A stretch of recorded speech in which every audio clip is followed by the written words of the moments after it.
ஓம் சாந்தி. அவ்யக்த முரளி 24/4/1973. அவ்யக்த பாப்தாதா, மதுபன். அலௌகிக ஜாதகம். ஞானக்கடல், அனைவரிலும் மகான், சிரேஷ்ட வழியை காட்டும் வள்ளல், கர்ம ரேகையின் ஞானத்தை அறிந்தவர், அனைத்து ஆத்மாக்களின் தந்தை கூறுகின்றார். இந்த நேரம் அனைவரும் மாஸ்டர் சர்வசக்திவான் என்ற ஸ்திதியில் நிலைத்திருக்க முடியுதா? ஒரு வினாடியில் தன்னுடைய இந்த சம்பூர்ண ஸ்திதியில் நிலைத்திருக்க முடியுதா? இந்த ஆன்மீக பயிற்சியில் அபியாசம் உள்ளவராகிட்டீங்களா? ஒரு வினாடியில் எந்த ஸ்திதியில் நிலைக்க வேண்டுமோ அதில் தன்னை நிலைக்க வைக்க முடியுதா? எந்த நேரத்தில் எவ்வளோ நேரம் நிலைச்சிருக்க வேண்டுமோ அந்த அளவு நிலைச்சிருக்க முடியுதா? அதற்கான அபியாசம் இருக்குதா?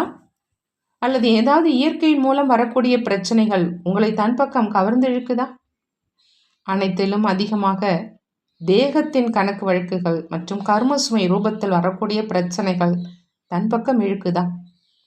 இந்த ஈர்ப்பு கூட விலகிடணும். சம்பூர்ண நஷ்டமோகா என்று இதனைத்தான் சொல்ல முடியும். எந்த பொருள் மீது மோகம் இருக்குதோ அது தன் பக்கம் அடிக்கடி நம்மை கவர்ந்து இழுக்குது. எந்த ஒரு தேக சம்பந்தமான உலகிய பிரச்சனைகளும் நமது ஸ்திதி அசைக்கக்கூடாது.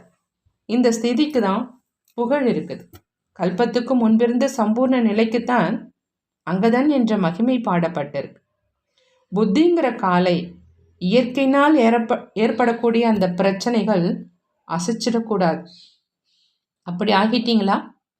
லட்சியம் கூட இதுதான் இல்லையா? இதுவரையில் லட்சியம் மற்றும் லட்சணத்தில் வித்தியாசம் இருக்குது. கல்பத்துக்கு முன்பு பாடப்பட்ட புகழ் நிலைக்கும் தற்சமயத்து நடைமுறை வாழ்வுக்கும் நிறைய வேறுபாடு இருக்கு. இந்த வேறுபாட்டை போக்குவதற்கான தீவிர முயற்சிக்கான வழி என்ன என்பது தெரியுமா? யுக்திகளை தெரிந்து வச்சிருக்கீங்க. பிறகு ஏன் வேறுபாடு ஏற்படுது? என்ன உங்களுக்கு கண் இல்லையா? அல்லது கண்ணை தேவையான நேரத்தில் பயன்படுத்த தகுதியானவராக இன்னும் ஆகலையா? எந்த அளவு தகுதியானவரோ அந்த அளவு மகான் தன்மை தென்படுதா? மகான் தன்மையின் குறைவுக்கான காரணத்தை அறிவீங்களா? சதா மதிப்பான விஷயங்களை பாபா கூறிக்கொண்டே இருக்கிறார். எந்த மதிப்பான விஷயங்களை தினம் கேட்டுக்கொண்டிருக்கீங்களோ அதனை ஆழமாக, அதாவது நுட்பமாக புரிஞ்சிக்கல.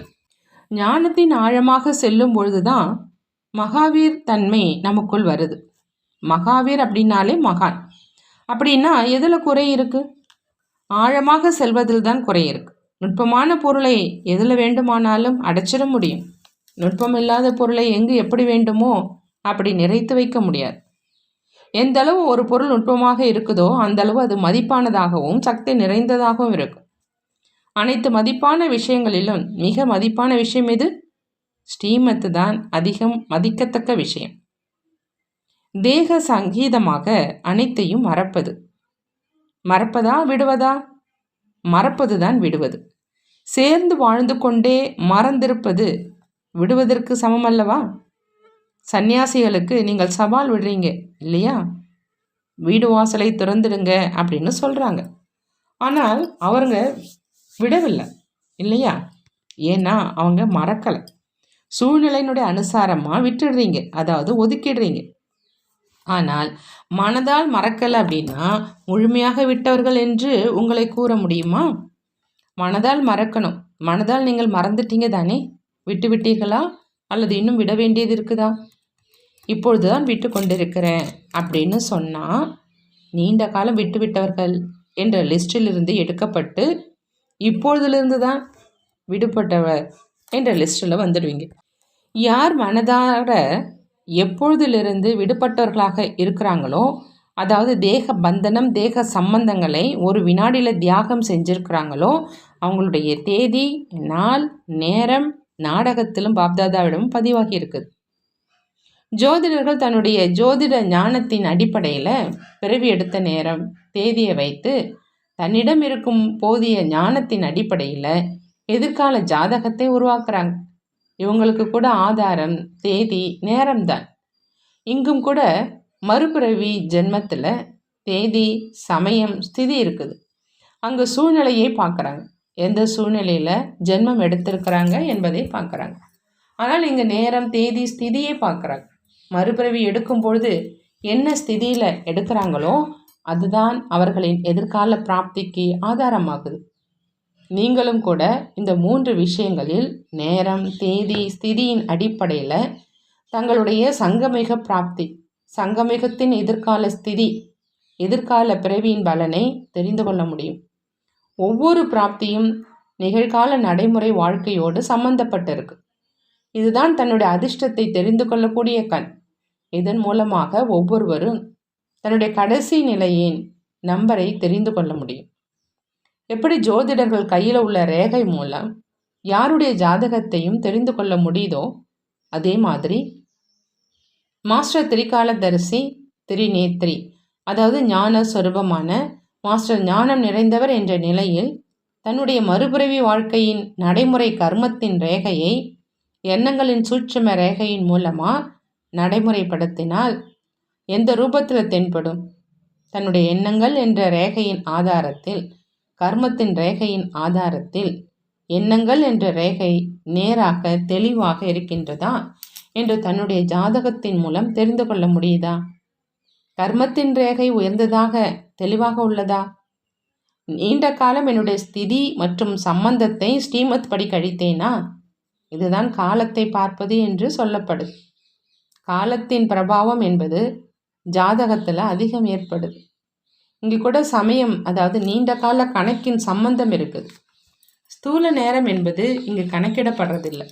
நீண்ட காலம் அப்படின்னா எப்பொழுது பிறவி எடுத்தீங்களோ அப்பொழுதிலிருந்து நீண்ட கால ஈடுபாடு இருக்கணும். அனைத்து பாடங்களிலும் நீண்ட காலம் என்றால் நடைமுறை வாழ்வில் எந்தளவு நீண்ட காலம் இருக்கீங்க அதற்கான கணக்கு கூட சேமிப்பாகும். உதாரணமாக, ஒருவருக்கு ஞானத்தில் 35 ஆண்டுகள் ஆகுது, ஆனால் தன்னுடைய முயற்சியில் நீண்டகால வெற்றி அடையலை என்றால் அவருடைய கணக்கு நீண்ட காலம் என்று சொல்ல முடியாது. ஒருவேளை 35 ஆண்டுகளுக்கு பதிலாக 15 ஆண்டுகள் தான் ஆகுது, ஆனால் தனது முயற்சியில் ஆரம்பத்திலிருந்தே வெற்றி அடைந்து வர்றாங்கன்னா அவங்களுடைய கணக்கு சேமிப்பில் அதிகமாக இருக்கும். நீண்ட கால வெற்றியின் ஆதாரத்தில் தான் கணக்கெடுக்கப்படுது. ஆக காலம் ஆதாரமாகிவிட்டதல்லவா? நீண்ட கால ஈடுபாட்டோடு இருக்கக்கூடியவர்களுக்கு பிராப்தியும் நீண்ட காலம் கிடைக்குது. அற்ப கால வெற்றி அடையக்கூடியவர்களுக்கு அற்ப கால பிராப்தி, அதாவது 21 பிறவிகளில் சிறிது நேரம் மட்டுமே பிராப்தி கிடைக்குது. மற்றபடி சாதாரண பிராப்தி தான். எனவே தான் ஜோதிடர்கள் நேரம் காலத்துக்கு அதிக மகத்துவம் தராங்க. நீண்ட காலம் நிர்விக்ன கர்மத்தின் ரேகை தெளிவாக இருக்குதா? அதனுடைய ஆதாரம் ஜாதகத்தில் இருக்குது. எப்படி கைகளில் ஆயுள் ரேகையினுடைய கோடுகள் இடையிடையே துண்டாகி இருந்தால் அதனை உயர்ந்த பாக்கியம் அல்லது நீண்ட ஆயுள் காலம் அப்படின்னு சொல்ல முடியாது இல்லையா? அதே மாதிரி இங்கும் கூட தடைகளின் காரணத்தால் பாபாவிடம் இணைந்திருக்கும் புத்தியானது துண்டிக்கப்படுதுன்னா, அதாவது தெளிவாக இல்லை அப்படின்னா மிக பெரிய பிராப்தி அடைய முடியாது. என்னுடைய ஜாதகம் எப்படி இருக்குது என்பதை நீங்களே உணர முடியுதா? எந்த பதவி நாடகத்தில் பதிவாகி இருக்குது? ஜாதகத்தில் திசைகள், அதாவது கிரகணங்கள் பார்க்கப்படுது. நீண்ட காலம் பிரகஸ்பதி திசை இருக்குதா அல்லது அடிக்கடி மாறிக்கொண்டே இருக்குதா? சில நேரம் பிரகஸ்பதி, சில நேரம் ராகு என்று மாறிக்கொண்டே இருக்குது. அடிக்கடி மாறிக்கொண்டே இருந்தால் தடைகளற்ற நிலை இல்லை என்றால் நீண்ட கால நிர்விக்ன ராஜ்யத்தை அடைய முடியாது. அதாவது நீண்ட கால தடையில்லாத அந்த ராஜ்யத்தை அடைய முடியாது. ஆரம்பத்திலிருந்து இன்று வரை என்ன திசையில் இருக்கிறோம் அப்படின்னு சோதனை செய்யணும்.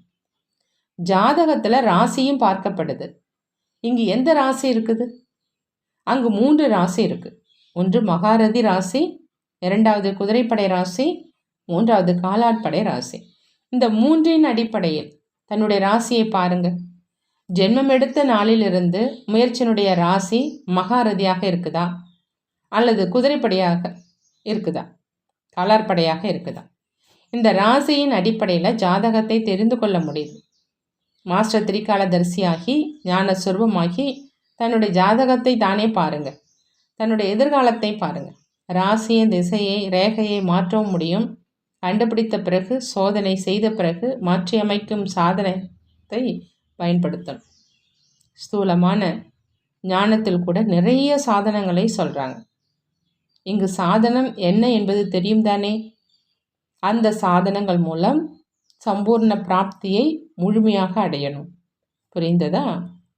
இப்படிப்பட்ட ஞான சொரூப புத்தியின் மூலம் சித்தி நிலையை அடையக்கூடிய, முழுமை நிலையை தனது வாழ்க்கையின் மூலம் வெளிப்படுத்தக்கூடிய, சதா தனது சுயஸ்திதி மூலம் பரஸ்திதியை கடந்து செல்லக்கூடிய மகா வீரர்களுக்கு பாப்தாதாவின் அன்பு நினைவுகள் மற்றும் நமஸ்தே.